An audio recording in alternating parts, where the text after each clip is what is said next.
2023 का पहला सप्ताह भारतीय शेयर बाजार के लिए अच्छा नहीं रहा, लेकिन अगला हफ्ता कैसा रहेगा और किन किन फैक्टर्स पर आपको नजर रखनी चाहिए जिससे आप बाजार से मोटा माल कमा सकें। आज के इस वीडियो में हम यही चर्चा करेंगे। शुरुआत से पहले साल का पहला कारोबारी हफ्ता कैसा रहा था ये जान लेते हैं। सेंसेक्स ने पिछले हफ्ते 60,000 तो निफ्टी ने 18,000 का अहम लेवल तोड़ दिया था। पिछला पूरा हफ्ता बैंकिंग, फाइनेंशियल सर्विसेज और टेक्नोलॉजी सेक्टर्स के लिए अच्छा नहीं रहा था। सेंसेक्स 940 अंक कर 59,900 पर, वही निफ्टी 246 अंक टूटकर 17,859 पर बंद हुआ था। अब अगले हफ्ते में वो कौन से फैक्टर्स हैं जिन पर आपकी नजर रहनी चाहिए, एक एक करके जान लेते हैं। शेयर बाजार की नज़र अगले हफ्ते कॉर्पोरेट अर्निंग्स पर रहेगी। कल यानी 9 तारीख को देश की सबसे बड़ी आईटी कंपनी यानी टीसीएस के नतीजे आने वाले हैं। इसके साथ ही तमाम दिग्गज आईटी कंपनियों के नतीजे भी आने वाले हैं।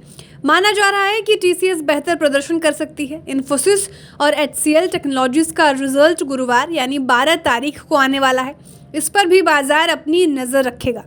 बता दें, इस हफ्ते 60 से ज़्यादा कंपनियों के नतीजे आने वाले हैं, यानी यह हफ्ता पूरा एक्शन से भरा होगा। अब आइए घरेलू फैक्टर्स पर। बाजार की नज़र दिसंबर महीने की खुदरा महंगाई के आंकड़े पर भी रहेगा। मार्केट एनालिस्ट्स का अनुमान है कि फूड प्राइसेस में गिरावट है, बावजूद महंगाई लगभग 6% के स्तर पर बनी रहेगी। वहीं गुरुवार को ही इंडस्ट्रियल और मैन्युफैक्चरिंग प्रोडक्शन का डेटा भी जारी होगा। इसके अलावा 6 जनवरी को समाप्त सप्ताह के लिए विदेशी मुद्रा भंडार यानी फॉरेन एक्सचेंज रिजर्व्स का डेटा भी आएगा। ये डेटा शुक्रवार को जारी किया जाएगा। अब आते हैं अमेरिका पर। यूएस इन्फ्लेशन यानी अमेरिका में महंगाई का आंकड़ा गुरुवार को जारी किया जाएगा। एक्सपर्ट्स के मुताबिक अमेरिका में महंगाई 6.5 से 7% की रेंज में रहने की उम्मीद है। पिछले महीने यानी नवंबर में अमेरिका में महंगाई 7.1% थी, यानी इस बार अमेरिका में महंगाई दर कम रहने की उम्मीद है। अमेरिका में महंगाई दर का आंकड़ा आने के बाद फेड चेयर जेरोम पोवेल की स्पीच भी होने वाली है। फेड चेयर की स्पीच गुरुवार को होगी, जिस पर ग्लोबल इन्वेस्टर्स और मार्केट की नजर रहेगी। अब आइए एफआईआई फ्लो पर। 2023 के पहले हफ्ते के दौरान एफआईआई पूरी तरह बिकवाली के मूड में थे। पूरे सप्ताह एफआईआई ने 7,800 करोड़ रुपए की बिकवाली की। पिछले महीने यानी दिसंबर 2022 में भी इनका मूड नेगेटिव ही बना हुआ था। बता दें, दिसंबर 2022 में भी एफआईआई ने करीब 14,000 करोड़ रुपए की बिकवाली की थी। हालांकि डोमेस्टिक इन्वेस्टर्स ने काफ़ी हद तक इसकी भरपाई करने की कोशिश की और जनवरी के पहले हफ्ते में 2,700 करोड़ रुपए की खरीदारी की।